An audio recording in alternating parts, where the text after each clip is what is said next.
The 2014 in Review Recovery Report recently released by the New Hampshire Employment Security Department and the Economic and Labor Market Information Bureau is a very detailed and informative analysis of New Hampshire's post-recession economy.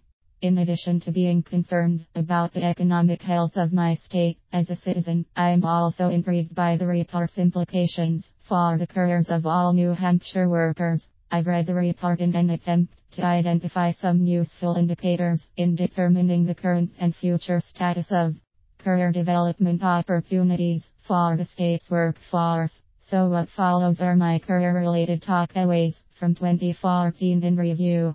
Recovery. There are several labor market-related indicators used to view the economic health of New Hampshire. The ones I think that can be used to derive the desired career information are unemployment and current employment statistics, employment by supersector, broad employment industry categories, average hourly earnings, business employment dynamics, and population. When taken together, a picture emerges of a state with career promise for many, but within a limited number of industries, and a long-term pattern of slow economic growth. Newsflash. Unemployment rates rose during the Great Recession. So where are we now?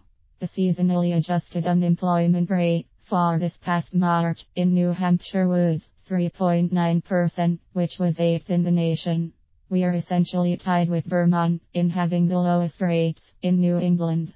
Nationally, the rate in March was 5.5%. Statistically, 8 out of 50 doesn't sound too bad.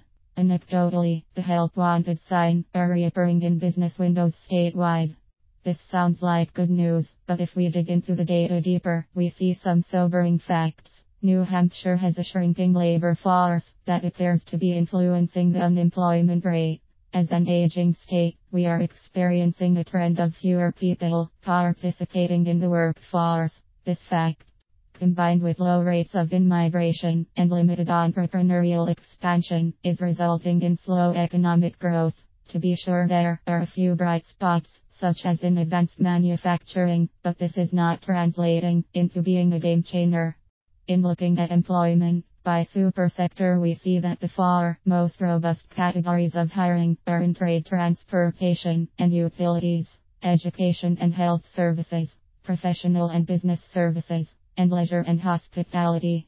Among the hiring laggards are manufacturing and construction. When we examine earnings in these supersectors, there have been increases in education and health services, and in trade, transportation, and utilities. Pay reductions occurred in manufacturing and professional/business services. Leisure and hospitality held steady. Viewing current hiring in the context of near-term economic and demographic trends, including steady or declining population growth, a low level of in-migration, relative high levels of well-off retiree disposable cash, and a listing as 6th nationally in median household income tells me hiring tendencies are not likely to change dramatically. If you intend to live for a while in New Hampshire, plan your careers accordingly. We do not have an economic climate that is significantly attracting many skilled workers from other states or countries. Therefore, competition for jobs is likely to come from other NH residents. Taken together, all of this news may suggest that careers oriented toward a graying population, perhaps in certain types of retail and niche services, given this population's spending capacity, financial management and wealth preservation wishes, leisure and hospitality wants, and of course, healthcare needs should be considered. Beyond that, professional and business services hiring has recovered well from the recession.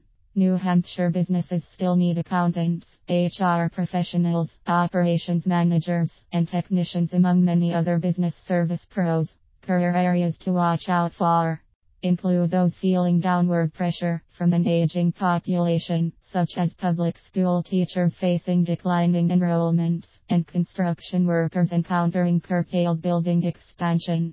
A direction that would be encouraging to see turned around is our level of entrepreneurship.